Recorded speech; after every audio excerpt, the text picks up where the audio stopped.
Today's Dallas Cowboys report focuses on the top winners and losers from the NFL Hall of Fame game. Remember, it's the first of 4 preseason games. Don't freak out too much one way or the other. And yes, I have left off some top winners and losers. You can yell at me in the comments section if you want. First up, though, Micah Parsons. And this, I think, is unquestionably the correct answer. No player impressed me more than Micah Parsons. The speed looked great. He was routinely around the football. Now, it was a limited sample size, but right place, right time on the forced fumble. A lot of positive things there from Micah Parsons. The competition level, it's not the best, but you know what? You made plays, and that's all you can ask for out of Parsons in his first NFL experience.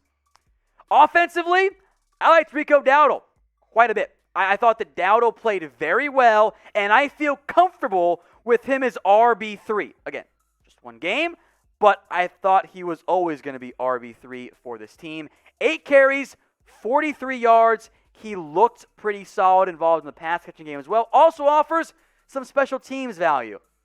He's not a roster lock yet, but I'd say he's pretty damn close to it as it relates to this Dallas Cowboys team. Almost went Malik Turner here, but the fumble kept him off my list, but he played pretty well. I'll go Cedric Wilson. First off, number 1 looks great on him, by the way. 2 catches, 29 yards.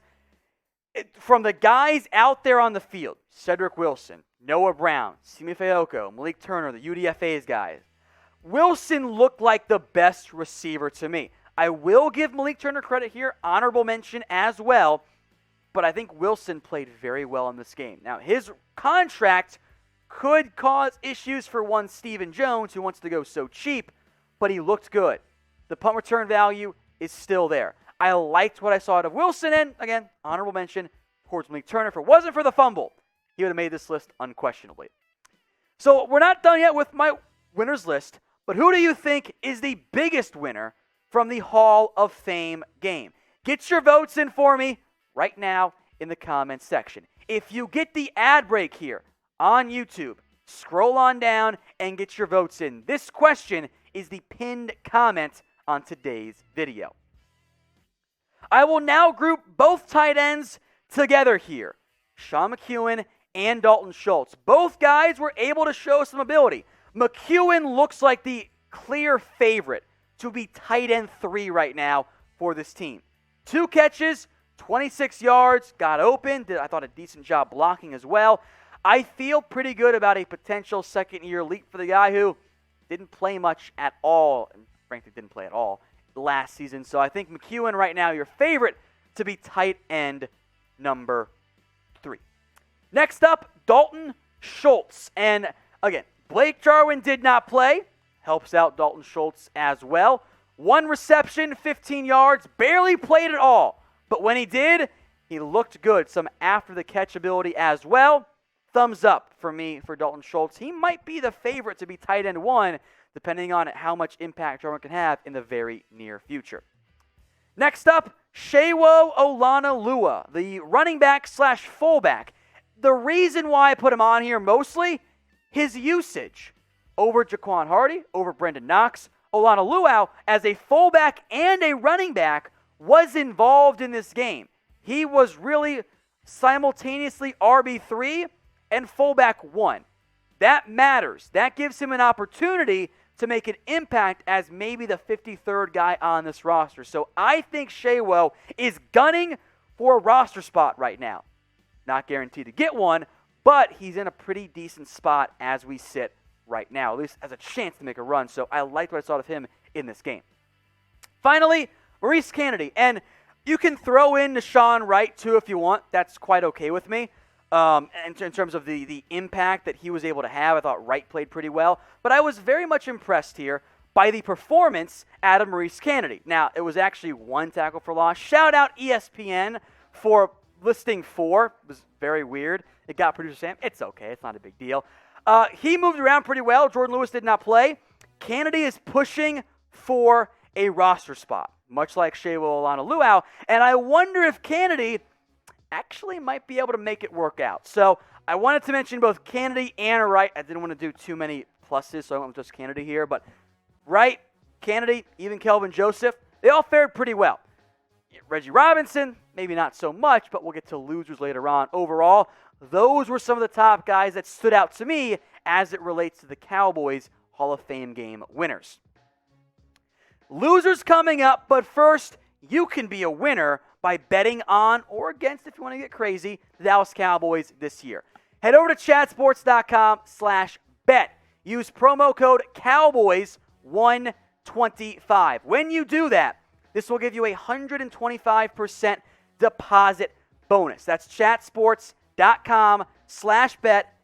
Use promo code Cowboys125 for a 125% deposit bonus. Chatsports.com/bet. Do not forget to use that promo code. Again, it's a fantastic deal. Put down $100, boom, an extra 125 coming your way for free. It's chatsports.com/bet. Some losers now from the Cowboys Hall of Fame game against the Pittsburgh Steelers. Brandon Knight, Ty Nsekhe. The left tackles in general, bad guys. Josh Ball did not play, but I was very underwhelmed by the performance of both of these guys. Neither of them looked good against not that great competition. This is a major red flag for me. Frankly, I thought Terrence Steele looked better than these two guys. Even he wasn't that great. Knight doesn't have the quicks. He was bad when he came back from injury last year and did not look very good in this particular game either. That is a major concern for the Cowboys given the injury problems for Tyron Smith and Lael Collins. Tyron misses time. Unless either Brandon Knight or Ty Nsekhe ups his level of play, or maybe Josh Ball emerges, I'm concerned. Nsekhe you guys saw it. They got beat off the snap. They couldn't win reps. They were getting blown by, getting beat versus power and speed and quicks. It was a disaster. It did not put the quarterbacks in a good position. This is a major red flag for me unless they up their play moving forward. Fair or not, Hunter Nicewander is on this particular list. It's not fair to him. He's a punter. He's not a kicker, but he sucked at kicking. I think he got all of maybe 3 or 4 reps at camp to do kicks. He barely made his first field goal, duck hooked one in from 25 yards, shanked a 29-yarder, looking like Sam out on the tee, just duck hooking one, low line drive. It got blocked because it was so low. That's why it was so bad. It was a block, but it sucked. His third one, from a much further distance, he has a good leg after all, veered out way wide to the right, and it wasn't even close. It missed the netting altogether. If Greg Zuerlein is not healthy, which hope he's healthy soon, the Cowboys kicker is not on this roster. Because Hunter Nicewander is not a good kicker. And that's okay. He's a punter. It's not all his fault from that perspective, but yikes, guys. Maybe you should bring in a new kicker just to get through the preseason. Because Nicewander is simply not it. And I feel bad, but that is the truth of the matter. Who do you think, then, is the biggest loser from the NFL Hall of Fame game? Get your votes in for me right now in the comments section. We haven't gotten to the biggest loser.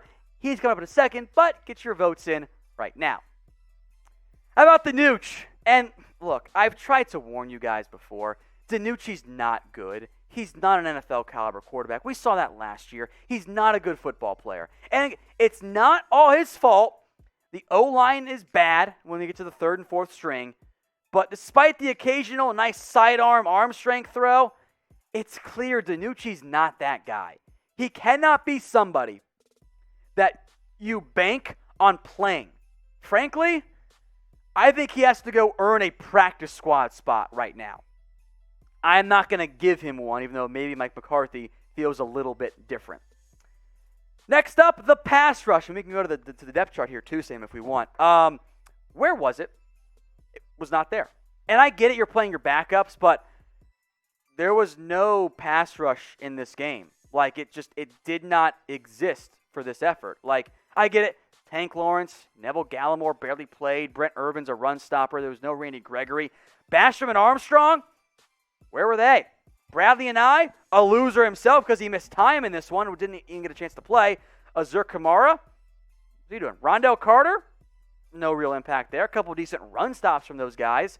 But the pass rush, the interior defensive line, I get it's the backups. They weren't there. So that is something that's a bit of a concern as we move forward. I'm not surprised they weren't that great, but the Steelers' O-line's not awesome. I was hoping for a bit more than the occasional splash play by the exceptions I'll put on this list, Oso Odighizuwa, and the one big play by Quinton Bahana. Beyond that, wasn't much there.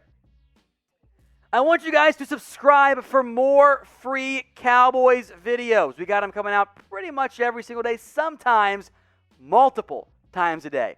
So if you haven't already, hit that big red button and subscribe. Help me keep my job and feed my family here at the Dallas Cowboys Report. Finally, and this also is not a huge surprise, red zone offense. In general, you tend to scheme for red zone stuff in your game plan leading up to the week. I doubt there was any much red zone game planning, but it was bad. They got the ball down there twice with Garrett Gilbert. 2 sacks, killed those drives, and then a blocked field goal of Hunter Nicewan ended up not being a big thing there in the end. So the red zone offense, not particularly great, and it's a big reason why the Cowboys lost this game. Again, I will emphasize, do not panic. Do not overreact to the results of the Hall of Fame game or the way it goes. There is more than enough time for the losers to change the tune and become winners. But I think that's kind of impactful, that the way the Cowboys played does raise some concerns, even if you don't have to overreact quite yet. We'll do more winners and losers as the season moves along, folks.